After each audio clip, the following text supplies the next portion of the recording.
Wafa, and this is Wafa's World, where I'm going to talk about things that make me happy and hopefully make you happy too. Today, I wanted to start by making a video all about Disney pin trading. It's one of my favorite hobbies, and I'd say I started around 2010. But I've always noticed Disney pins in Disney parks since probably I was a teenager. Disney pin trading really got its big start in the mid 2000s. That's when I feel like I saw more and more pins, more people trading, and now it's just a phenomenon. So, while the Disney pin world can be a little bit confusing and a little bit overwhelming, I thought I would make a video all about the basics. How to do a trade, how to spot for scrappers, what are scrappers, and other things that you might want to and definitely want to know before you start trading in the parks or online. So, first things first, how do you make a fair trade? So what you'd want to do is, let's just say you're at Disneyland and you want to trade with a cast member. You want to try to trade for something that is going to be equal of or equal of value to your pin. So let's just say you have an open edition pin. That's your basic regular pin that has many replicas of it in the parks or online. So you take your pin, you go up to the Disney cast member and say, "Hi, I'd like to trade." And they would say, "Great, which one would you like to trade for?" And then you just trade one for one. If you have a limited edition pin, you could possibly ask for 2 pins for 1, because that pin is worth more than just an open edition pin. Which brings me to different types of Disney pins. As I mentioned, open edition pins are pins that have many, like thousands maybe of the same one. So for example,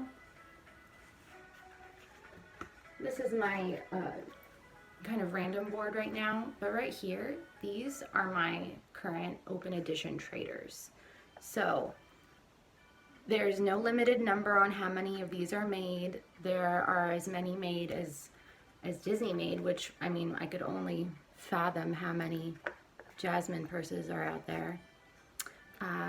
Another great example on this board right now are Hidden Mickeys, and these pins are going to be pins that you only can find in Disneyland parks, or at least at first when they're first released. The only way you can get them is by trading through a cast member. After people have started trading them for a while, you could end up getting them from another random person, or you can buy them online. Disneyland also sells them into like these like little blue colored like packs. They'll come in blue or pink or different colors, and it'll be a mystery pin, and there'll be 2 hidden Mickeys from different series in that pouch. What's cool about Hidden Mickey series is that they do a different design every season. So twice a year they'll come out with like 4 to 5 different designs in waves that are released at Disneyland and Walt Disney World. And this specific pin here is from the Diamond series, which was released around the Disneyland 60th anniversary. So there were all different diamonds with different characters or maybe vehicles.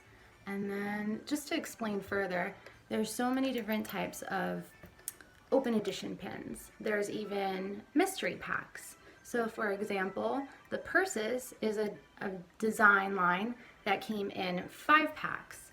And I currently am only missing, I think, 2 purses for my collection.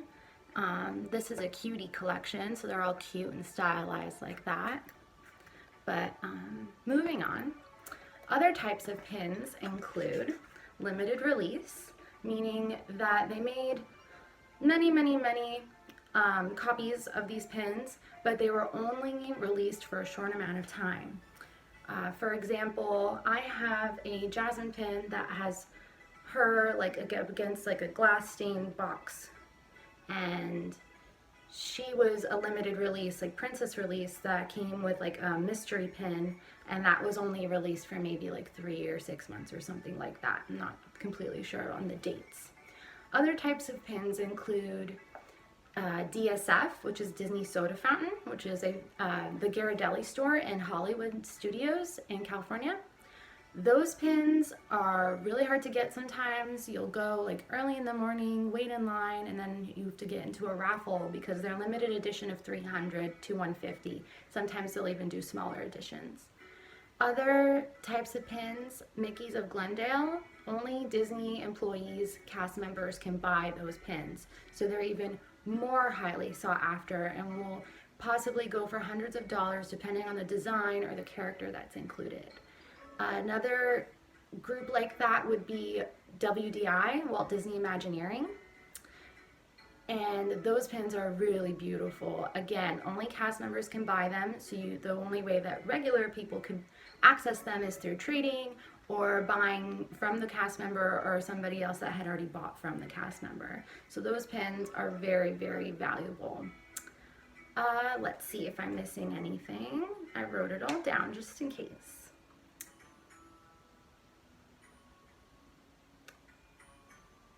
Other fun ways to get pins and types of pins are at Disney events. They'll have parties in the parks or maybe at a convention. For example, that's the perfect example. D23, DSF, Disney Soda Fountain had their own booth there where they released pins that you could only get at D23. Or parties, like recently they had a Fairy Tales party, which I believe was in Walt Disney World. Correct me if I'm wrong.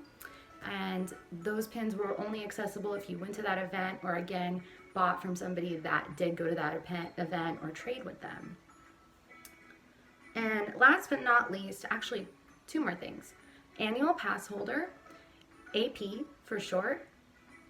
Those pins you can only buy when you are an annual pass holder, meaning that you have an annual pass to Disneyland or Walt Disney World or maybe Paris or somewhere around the world, and you get to go to Disneyland because you have that annual pass. And so those pins are only able to be purchased if you are an annual pass holder. And last but not least, artist proof, AP. These pins are special because usually they're pins that the artists that design them, these are like the first few that were manufactured, and they're inspecting to see if they like the design or not, and they're a little bit harder to get, and those are really special. So if you happen to trade for one or buy one, lucky you. Scrappers. Now I'm going to do a brief explanation on scrappers because scrappers could have its own video, and I think I will be making a video about them. Scrappers are basically Disney pins that were made in China, because all Disney pins are made in China, but here's what happens. Disney will have maybe pins that don't meet their quality control, and those pins are supposed to be thrown out. But what happens is the companies that make these pins will keep them and then resell them at a cheaper price, and then eventually they make their way to eBay and they're sold in large lots on eBay, and unexperienced pin traders might go on there and buy them, and then they're flooding the market with these scrapper pins, these pins that maybe have paint dips or chips, or maybe the waffling on the back is incorrect and the colors are wonky. And so those are what are scrappers. And then there's also fakes. Fakes are just straight up, like, they didn't even come from a Disneyland like manufacturer. Like, they came from some random place where somehow they got the mold to the pin and started making their own. There are certain ways to look out for scrappers. Like I said, the waffling on the back of the Mickey pin might not match up with the actual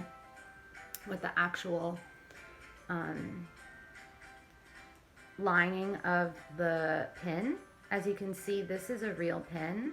Unfortunately, I don't have any scrappers to show right now, but you can see that the waffling lines up perfectly with the sides of the pin. Also, there's no paint dips on this pin.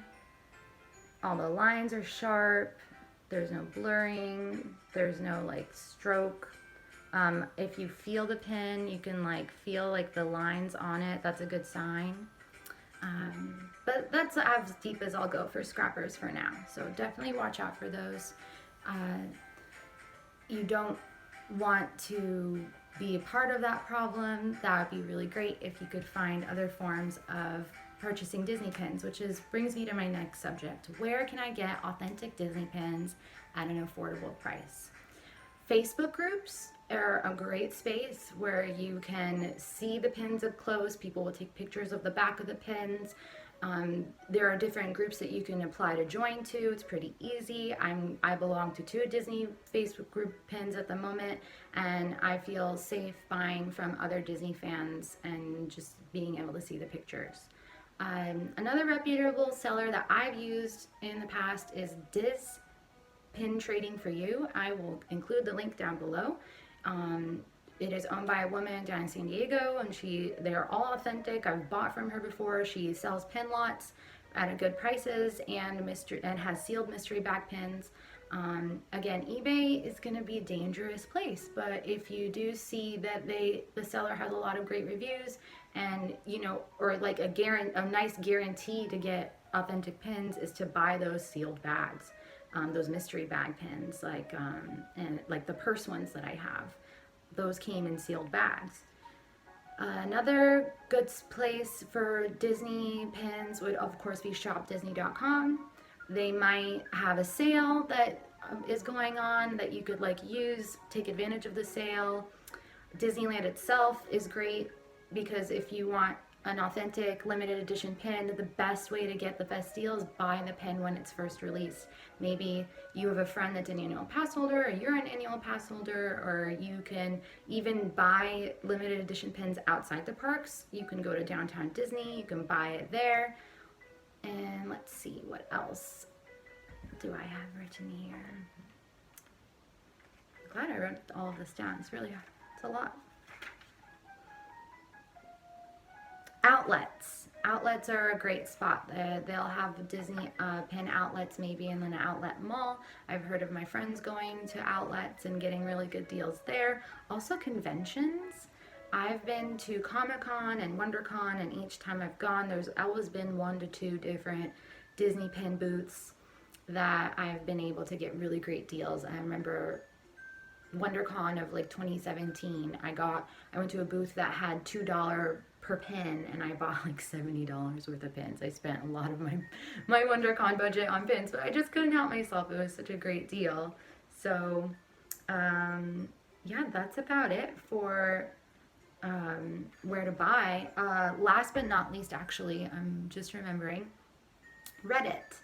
Reddit is a great spot to purchase Disney pins, specifically the Disney subreddit Disney Pin Swap, which I am a member of. It's a great place to trade, to buy, to discuss. I post there quite regularly. I put my traders on there regularly. It's a really great little community that I've grown to love and appreciate. The people on there are really kind, respectful, so I really recommend that. And let's see if I'm forgetting anything.